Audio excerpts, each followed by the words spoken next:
Hi, welcome to மாடி விவசாயம். நம்ம மாடி தோட்டத்தில் காய்கறி நிறைய பறித்து ரொம்ப நாள் ஆகிடுச்சிங்க. கிட்டத்தட்ட 3 மந்த்ஸ் மேலே ஆகிடுச்சி.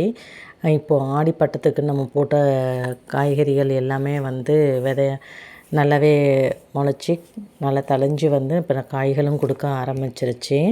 இப்போ ஆடி பட்டம்னா நம்ம ஆடி மாதத்தில் மட்டும் போடலை.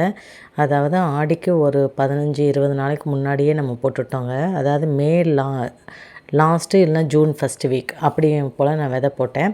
ஸோ அந்த விதை எல்லாமே நல்லா தழைஞ்சி இப்போ காய் நல்லா கிலோ கணக்கில் கொடுக்குற அளவுக்கு வந்துருச்சு. 1/2 கிலோ 1 கிலோ அப்படி பறிக்கிற அளவுக்கு வந்துருச்சு. இப்போ அப்படி நம்ம என்னென்ன காய்கறிகள் நம்ம மாடி தோட்டத்தில் இந்த வாரம் பறிக்கிறோம் அப்படிங்கிறத பார்க்கலாங்க. கொத்தாக கொத்தரங்காய், அதுக்கப்புறம் வெண்டைக்காய், கோவக்காய், கீரைன்னு இருக்குது, ரெடியாக இருக்குது, அது பறிச்சுக்கலாம். அதுக்கப்புறம் பார்த்திங்கன்னா நம்ம ட்ராகனுமே ஃபஸ்ட்டு வச்ச பூவெல்லாம் கொட்டிக்கிட்டே இருக்குதுன்னு சொன்னேங்க. நான் பழைய வீடியோலாம் சொல்லியிருக்கேன். அதுக்கப்புறம் வச்ச பூவும் காயாக மாறிச்சு. காயாக மாறி பழம் கொடுக்குற ஸ்டேஜில் அதுவுமே கொட்டுச்சு. அதுக்கப்புறம் இப்படி தான் கொட்டிட்டு எல்லா செடியும் போல் தான் இதுவும் இருக்கும் போலக்கு. இப்போ 3 பூ புதுசாக வச்சுருந்ததுங்க. அது எல்லாமே இப்போ பழமாக மாறிக்கிட்டுருக்கு. அது பறிக்கும்போது நான் வீடியோ கொடுக்குறேங்க. இப்போ அதை பழுக்கிற ஸ்டேஜில் இல்லை இன்னும். அது பழுத்ததுக்கப்புறம் நான் பறிப்பேன். அப்போ உங்களுக்கு வீடியோ கொடுக்குறேன் தனியாக. இப்போ கொத்தரங்காங்க. இது நாட்டு கொத்தரங்காய், சின்ன வெரைட்டி. இது நம்மளோட கண்ட்ரி வெரைட்டி. இது நாட்டு கொத்தரங்கான்னு சொல்லுவோம் இல்லைங்களா. சின்ன சின்னதாக தான் இருக்கும், பெருசாக இல்லை. இந்த கொத்தரங்காய் ஒரு 1/2 கிலோவுக்கு மேலே இருக்குதுங்க, பறிச்சிக்கலாம். அதுக்கப்புறம் மருதாணி செடியெலாம் வச்சுருக்கேன் பாருங்கள். எப்படி நல்லா 20 லிட்ரு கேனில் தான் வச்சுருக்கிறேன்.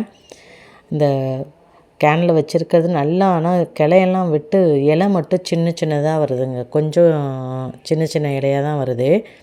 உரம் கொடுத்துருக்குறேன். அதுக்கப்புறம் எப்படி இருக்குதுன்னு பார்க்கலாம். அதுக்கப்புறம் முன்னாடி காமிச்சது எலுமிச்சங்கன்று. அது நான் மீஷோவில் வாங்கியிருக்கிறேங்க. 160 ருபீஸ்க்கு வாங்கினேன். இது பாருங்கள் நம்மளோட ட்ராகன். இப்போ பாருங்கள், இது நல்லாவே இந்த பூ 3மே பழமாக ஆகிற ஸ்டேஜில் இருக்குது. இது பழுக்கும்போது நான் பறிக்கும்போது காமிக்கிறேங்க, வீடியோ கொடுக்குறேன். அடுத்து சிகப்பு வெண்டை நிறையா இருக்குதுங்க. சிகப்பு வெண்டை பறிச்சிக்கலாம்.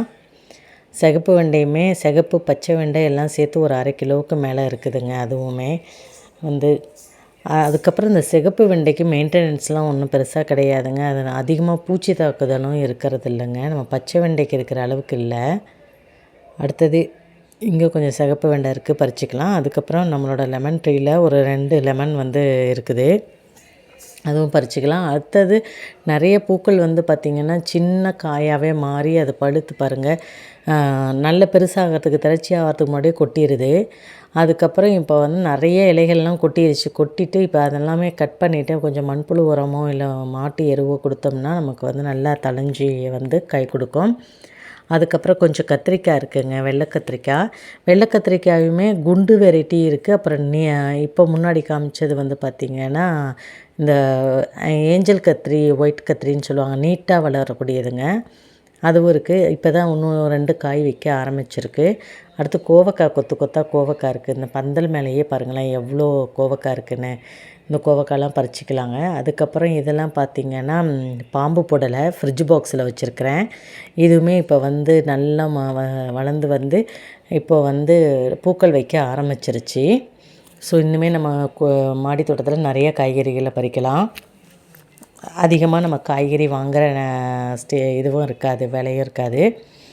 அடுத்தது இதில் இந்த செடியில் குண்டு சுரக்காய் வச்சுருந்தேங்க. இந்த குண்டு சுரக்காய் நல்லா முளைச்சி பூக்கள் வச்சு காய் பிஞ்சு பிடிக்கிற ஸ்டேஜுக்கு வந்துருச்சுங்க. ஆனால் எப்படி தான் இதில் வேர் தாக்குதல் வந்ததுன்னே தெரில. வேர்ப்புழு தாக்குதல் ஃபுல்லாக அந்த செடி அப்படியே வாடிடுச்சுங்க.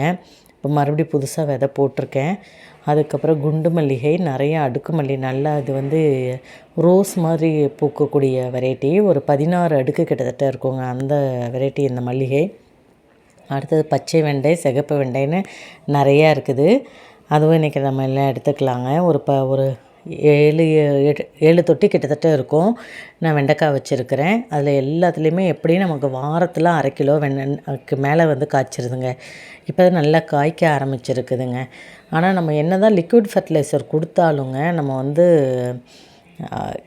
மண்புழு உரமோ இல்லை எருவோ தொழு உரமோ நம்ம 15 நாளைக்கு ஒரு தடவை கொடுத்தா மட்டும்தாங்க நல்ல ஈல்டு எடுக்க முடியுது. அதுக்கப்புறம் இங்கே பாருங்கள், நான் புதுசாக இப்போது இந்த வருஷம் வந்து அந்த கொடி உருளை வச்சுருக்கிறேன். அப்புறம் கான் போட்டிருக்கேன் புதுசாக, அடுக்கு கானுங்க வந்து நல்லா முளைஞ்சி வந்திருக்கு. அதுவும் இது வந்து பார்த்திங்கன்னா கொடி பசலை. இது ஃபுல்லாகவே பாருங்கள் ரெட் கலரில் இருக்குது, அதாவது மெரூன் கலரில். இது வந்து எதுக்காகன்னா இது ஹீமோக்ளோபின் நல்லா இன்க்ரீஸ் பண்ணுங்க. கம்மியாக இருக்கிறவங்களுக்கெல்லாம், ஹீமோக்ளோபின் கம்மியாக இருக்கிறவங்களுக்கெல்லாம் இந்த கீரை சாப்பிடும்போது வாரத்தில் 2 நாள் சாப்பிடும்போது நல்லா ஹீமோக்ளோபின் இன்க்ரீஸ் ஆகுதுன்னு சொன்னாங்க. அதுக்காகவே நான் இந்த விதையை எப்படியே தேடி பிடிச்சி ஒரு பாக்கெட் வாங்கி போட்டுட்டேன். இப்போ அது நல்லா வளர்ந்து வந்து கொடியை பிடிச்சிக்கிச்சு, நல்லா பந்தலையும் பிடிச்சிக்கிச்சு. இப்போ அதுலேருந்து கீரையும் நமக்கு கொடுக்க ஆரம்பிச்சிருச்சுங்க. இதுதான் இன்றைக்கி நம்ம மாடி தோட்டத்தில் பறித்த காய்கறிகள். என்னென்னு பார்க்கலாம். கொஞ்சம் கோவக்காய், கொஞ்சம் சிகப்பு பச்சை வெண்டைக்காய், அப்புறம் பாலக்கீரை, அதுக்கப்புறம் கொத்தரங்காய். இது எல்லாமே ஒரு 1/2 kg கிட்டத்தட்ட இருக்குங்க. இந்த வீடியோ பிடிச்சிருந்தால் லைக் பண்ணுங்கள், ஷேர் பண்ணுங்கள், கமெண்ட் பண்ணுங்கள். தேங்க்யூ.